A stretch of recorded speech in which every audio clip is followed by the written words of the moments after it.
আসসালামু আলাইকুম। সংবাদে আপনাদের সবাইকে স্বাগত জানাচ্ছি। আমি ফিরোজ তোহা। শুরুতেই সংবাদ শিরোনাম।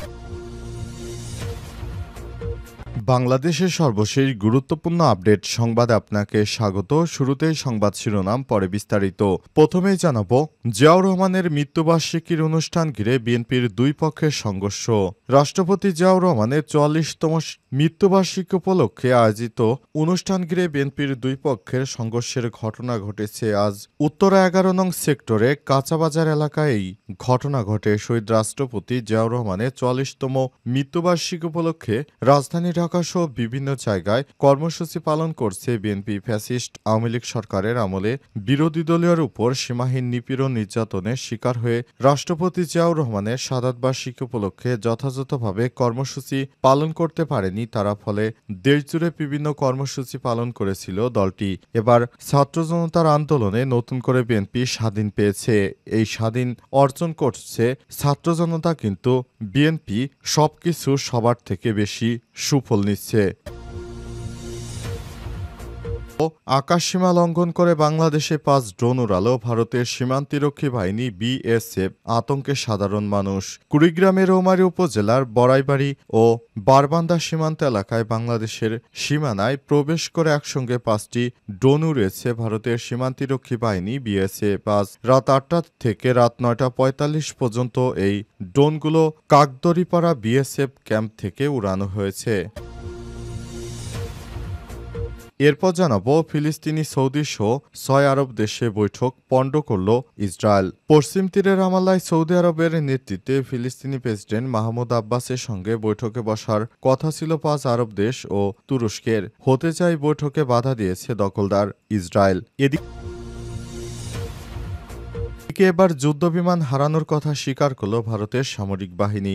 গত মাসে পাকিস্তানের সঙ্গে সংঘাতের সময় নিজেদের যুদ্ধবিমান হারানোর কথা স্বীকার করেছে ভারতের সামরিক বাহিনী। আজ মার্কিন সংবাদ মাধ্যম ব্লুমবার্গে দেয়া এক সাক্ষাৎকারে যুদ্ধবিমান হারানোর কথা স্বীকার করেছে ভারতের বিমান বাহিনী প্রধান।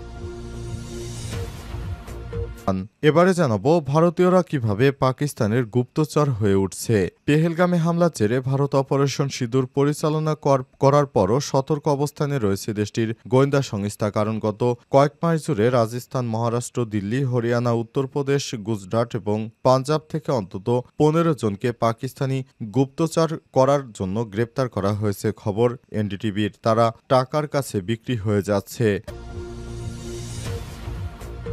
জিয়াউর রহমানের মৃত্যুবার্ষিকীর অনুষ্ঠান ঘিরে বিএনপির দুই পক্ষের সংঘর্ষ। রাষ্ট্রপতি জিয়াউর রহমানের ৪৪তম মৃত্যুবার্ষিকী উপলক্ষে আয়োজিত অনুষ্ঠান ঘিরে বিএনপির দুই পক্ষের সংঘর্ষের ঘটনা ঘটেছে আজ। উত্তরা ১১ নং সেক্টরে কাঁচাবাজার এলাকায় এই ঘটনা ঘটে। শহীদ রাষ্ট্রপতি জিয়াউর রহমানের ৪৪তম মৃত্যুবার্ষিকী উপলক্ষে রাজধানী ঢাকাসহ বিভিন্ন জায়গায় কর্মসূচি পালন করছে বিএনপি। ফ্যাসিস্ট আওয়ামী লীগ সরকারের আমলে বিরোধী দলীয়ের উপর সীমাহীন নিপীড়ন নির্যাতনের শিকার হয়ে রাষ্ট্রপতি জিয়াউর রহমানের শাহাদাতবার্ষিকী উপলক্ষে যথাযথভাবে কর্মসূচি পালন করতে পারেনি তারা। ফলে দেশজুড়ে বিভিন্ন কর্মসূচি পালন করেছিল দলটি। এবার ছাত্র জনতার আন্দোলনে নতুন করে বিএনপি স্বাধীন পেয়েছে। এই স্বাধীন অর্জন করছে ছাত্র জনতা, কিন্তু বিএনপি সবকিছু সবার থেকে বেশি সুফল নিচ্ছে। এবছর এ উপলক্ষে টানা ৮ দিনের কর্মসূচি হচ্ছে। এর মধ্যে রয়েছে আলোচনা সভা, পোস্টার, বিশেষ ক্রোপত্র প্রকাশ, কালো ব্যাজ ধারণ, কালো পতাকা উত্তোলন, শহীদ জিয়াউর রহমানের কবরে ফুল দেয়া, ফাতিহা পাঠ করা, দরিদ্রদের মধ্যে খাবার ও বস্ত্র সামগ্রী বিতরণ করা। গত ২৬শে মে থেকে শুরু হয় সব কর্মসূচি চলবে ২ জুন পর্যন্ত। বাংলাদেশের অন্তর্বর্তীকালীন সরকার ক্ষমতা গ্রহণ করার পর বিএনপির অনেক অংশেই তাদের শক্তি সামর্থ্য বৃদ্ধি পেয়েছে। তাদের আদালত থেকে বিএনপির যে সব দুষ্কৃতকারী ছিল তাদেরকে ইতিমধ্যেই ছেড়ে দেওয়া হয়েছে। তার মধ্যে নারায়ণগঞ্জের অন্যতম এক কুখ্যাত সন্ত্রাসী জাকির, যাকেও বিএনপি সরকার ক্ষমতায় না আসার আগেই জেলহাজত থেকে ছেড়ে দিয়েছে। এরপর বিভিন্ন পর্যায়ের অন্যান্য নেতা রয়েছে যারা বিভিন্ন সময় অপরাধে যুক্ত থাকলেও বিগত ১৬ বছর তারা কারাদণ্ডে থাকার পর বর্তমানে বেরিয়ে গেছে।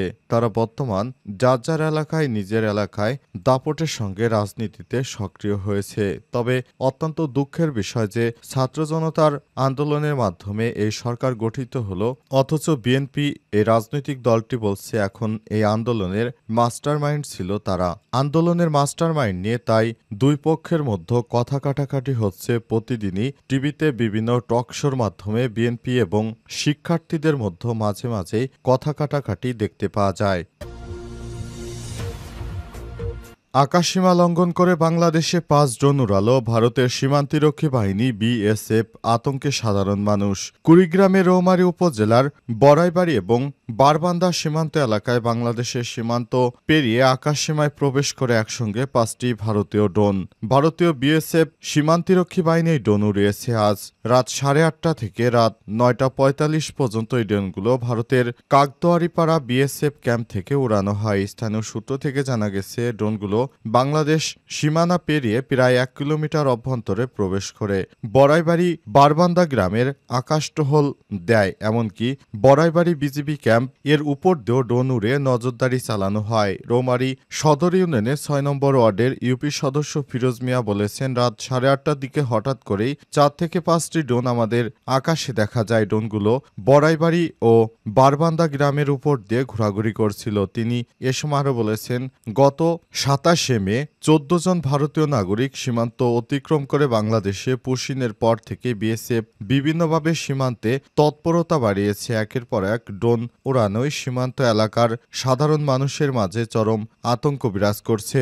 এর আগে ২৭শে মে সকালে পুশিনের ঘটনার পর একই সীমান্তে বিএসএফ ড্রোন উড়িয়ে পর্যবেক্ষণ করে। সেদিন রাত ১১:১৫টার দিকে সাহেবের আলগা বিওপি এলাকারও ৩টি ড্রোন উড়ানো হয়। এরপর ৩ দিনের মাথায় একসঙ্গে ৫টি ড্রোন উড়িয়ে সীমান্তে নজরদারি চালায় বিএসএফ। বিষয়টি জানতে বিজিবির বড়াইবাড়ি ক্যাম্প কোম্পানি কমান্ডার সুবেদার আঞ্জুমিয়াকে একাধিকবার কল করা হলেও তিনি ফোন রিসিভ করেননি। এ বিষয়ে জামালপুর ৩৫ বিজিবি ব্যাটালিয়নের অধিনায়ক লেফটেন্যান্ট কর্নেল হাসানুর রহমান বলেছেন, ঘটনাটি আমরা নিশ্চিত হয়েছি, বিষয়টি গুরুত্বের সঙ্গে দেখা হচ্ছে। আমরা বিএসএফ এর সঙ্গে যোগাযোগ করছি এবং জানতে চাচ্ছি তারা কেন এমনটি করেছে। এটা অবশ্যই সীমান্ত আইন বিরোধী কাজ। আমরা এর ব্যাখ্যা চেয়েছি ভারতের বিএসএফ এর কাছে। ফিলিস্তিনের সৌদিসহ ৬ আরব দেশের বৈঠক পণ্ড করল ইসরায়েল। পশ্চিম তীরে রামাল্লায় সৌদি আরবের নেতৃত্বে ফিলিস্তিনি প্রেসিডেন্ট মাহমুদ আব্বাসের সঙ্গে বৈঠকে বসার কথা ছিল ৫ আরব দেশ ও তুরস্কের। আজ হতে যা এই বৈঠকে বাধা দিয়েছে ইসরায়েল। সৌদি আরব, সংযুক্ত আরব আমিরাত, কাতার, তুরস্ক, মিশর এবং জর্ডানের মন্ত্রীদের ফিলিস্তিনে বৈঠকটিতে অংশ নেওয়ার কথা ছিল আজ। জর্ডানের পররাষ্ট্র মন্ত্রণালয়ের এক বিবৃতিতে জানিয়েছে, ইসরায়েলির বাধার কারণে তাদের বৈঠকটি বাতিল করা হয়েছে। এতে আরও বলা হয়েছে, দখলদার ইসরায়েলি অধিকৃত পশ্চিম তীরে আকাশসীমা ব্যবহার করতে না দেয় মিশর, জর্ডান, কাতার, সৌদি আরব সহ সংযুক্ত আরব আমিরাতের মন্ত্রীরা তাদের সফর বাতিল করতে বাধ্য হয়েছে। ইসরায়েলের এই সিদ্ধান্তের মাধ্যমে ইসরায়েলি সরকার ঐক্যতা ফুটে উঠেছে বলে বিবৃতিতে উল্লেখ করেছে দেশটি।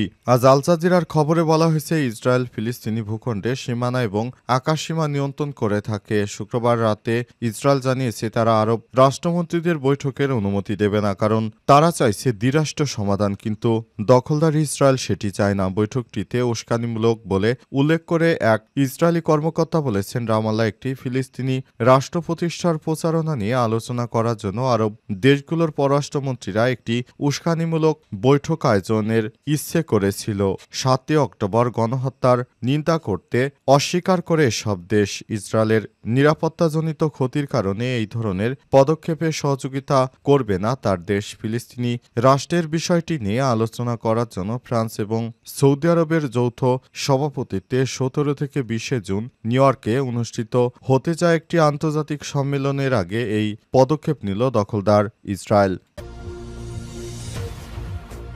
এবার যুদ্ধবিমান হারানোর কথা স্বীকার করল ভারতের সামরিক বাহিনী। গত মাসে পাকিস্তানের সঙ্গে সংঘাতের সময় নিজেদের যুদ্ধবিমান হারানোর কথা স্বীকার করেছে ভারতের সামরিক বাহিনী। ৩১শে মে মার্কিন সংবাদ মাধ্যম ব্লুমবার্গকে দেয়া এক সাক্ষাৎকারে যুদ্ধবিমান হারানোর কথা স্বীকার করেছে ভারতের সশস্ত্র বাহিনীর chief of staff defence staff Anil Chauhan. তবে সংঘাতে ভারত ঠিক কতটি যুদ্ধবিমান হারিয়েছে সে বিষয়টি সুনির্দিষ্ট করে কোনো তথ্য জানাননি তিনি। অনিল চৌহান বলেছেন, বলেছেন, যুদ্ধবিমান ভূপাতিত হওয়াটা গুরুত্বপূর্ণ বিষয় নয়, কেন সেগুলো ভূপাতিত হয়েছে সেটি গুরুত্বপূর্ণ বিষয়। তবে তিনি ৬টি ভারতীয় যুদ্ধবিমান ভূপাতিত করার যে দাবি পাকিস্তান করছে সেটিকে একেবারে ভুল বলে অভিহিত করেছেন। ভারতীয় এই সামরিক কর্মকর্তা বলেছেন, ভালো দিক হলো আমরা আমাদের কৌশলগত ভুল বুঝতে পেরেছি, সংশোধন করেছি এবং ২ দিন পর আবার আমাদের সকল যুদ্ধবিমান ব্যবহার করে দূরপাল্লার লক্ষ্যবস্তুতে আঘাত হেনেছে। সিঙ্গাপুরে ইন্টারন্যাশনাল ইনস্টিটিউট ফর স্ট্র্যাটেজিক স্টাডিজের আয়োজনে সরকারি নিরাপত্তা সম্মেলনে সাংরি লা ডায়ালগের ফাঁকে ব্লুমবার্গকে সাক্ষাৎকার দেন অনিল চৌহান। এর আগে ভারতে অপারেশন সিঁদুর অভিযানের সময় পাল্টা আক্রমণে ভারতে একাধিক যুদ্ধবিমান ভূপাতিত করার দাবি করেছিল ইসলামাবাদ। এর মধ্যে ফরাসি যুদ্ধবিমান রাফালও ছিল। ব্লুমবার্গ বলেছে, পাকিস্তানের সঙ্গে সংঘাতের সময় ভারতীয় যুদ্ধবিমান ভূপাতিত হওয়ার বিষয়টি প্রথমবারের মতো স্বীকার করেছে ভারতের সেনাবাহিনী। দীর্ঘদিন পর ভারতের সেনাবাহিনী এই বিষয়টি অবশেষে স্বীকার করল।